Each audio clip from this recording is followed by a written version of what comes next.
Hello everyone. Today we are going to talk about tragedy. So, what is tragedy? Tragedy is a very special type of play. Unlike a comedy that makes you laugh, a tragedy is serious.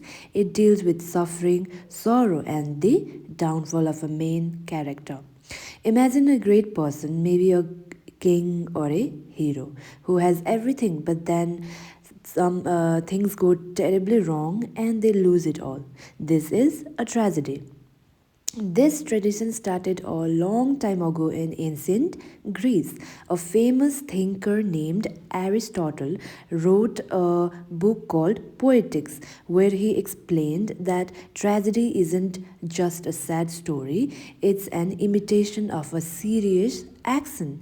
It is meant to make the audience feel two very specific things: pity over the character and fear that such things could happen in real life. Let's define it more clearly.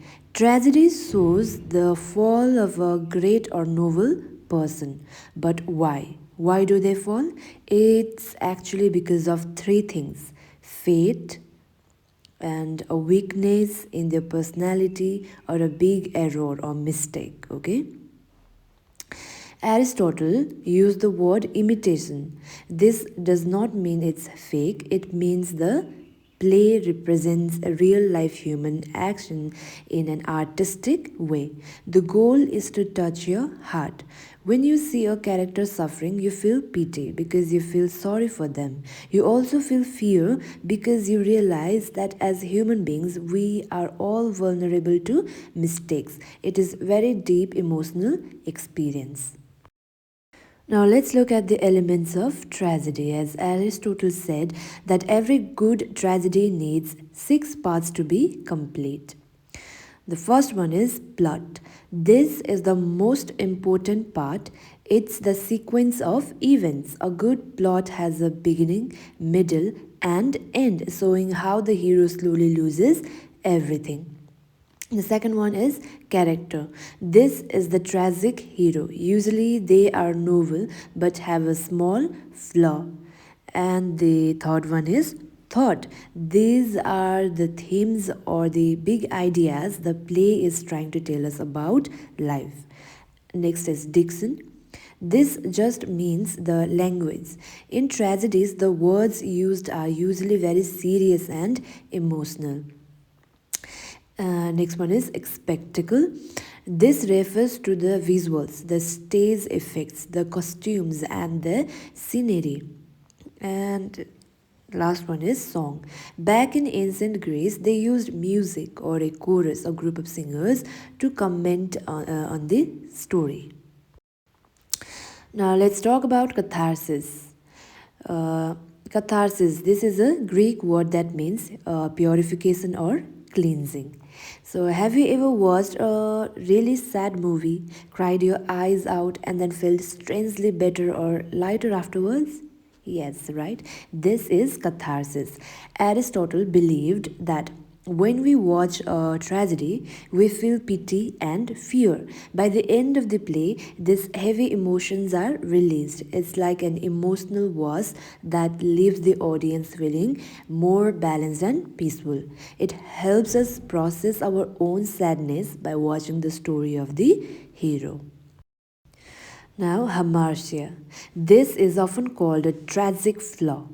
It is a mistake or an error in judgment made by the hero. It is very important to remember that Hamartia does not mean the hero is an evil person. Usually, the hero is a very good person, but they have one specific weakness, like being too proud, too angry, having too much ambition. Example, in Shakespeare's play Macbeth. Macbeth is a brave soldier, but his ambition, his hunger for power is hamartia. Is It's the one thing that leads him to make a terrible decision. Now, who is the tragic hero? This is the person at the center of the story. In old plays, the hero was always a person of high status, like a king or a prince. This was because if a king falls, it's a huge deal that affects everyone. A tragic hero follows a specific path. They are a good person. They have a flaw, Hamartia. Their luck changes from good to bad. That is a reversal of fortune, and they finally realize their mistake, recognition, and then they suffer, usually dying at the end. This story is powerful because it shows us that even the greatest people can fall. Now let's talk about revenge tragedy. We see a specific type of tragedy that was a super hit during the Elizabethan period, the time of Shakespeare. It is called revenge tragedy. The main theme here is simple, that is revenge. The story usually starts with a wrong done to the hero of or the family, like a murder.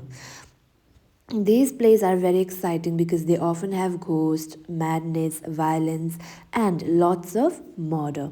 A famous example is Shakespeare's Hamlet, where Prince Hamlet wants to kill his uncle to avenge his father's murder. This play shows us how destructive the hunger for revenge can be. So, why do we study tragedy? Is it just to be sad? No, right? Tragedy helps us understand human life and our limitations. Through the fall of the tragic hero, we learn about moral responsibility.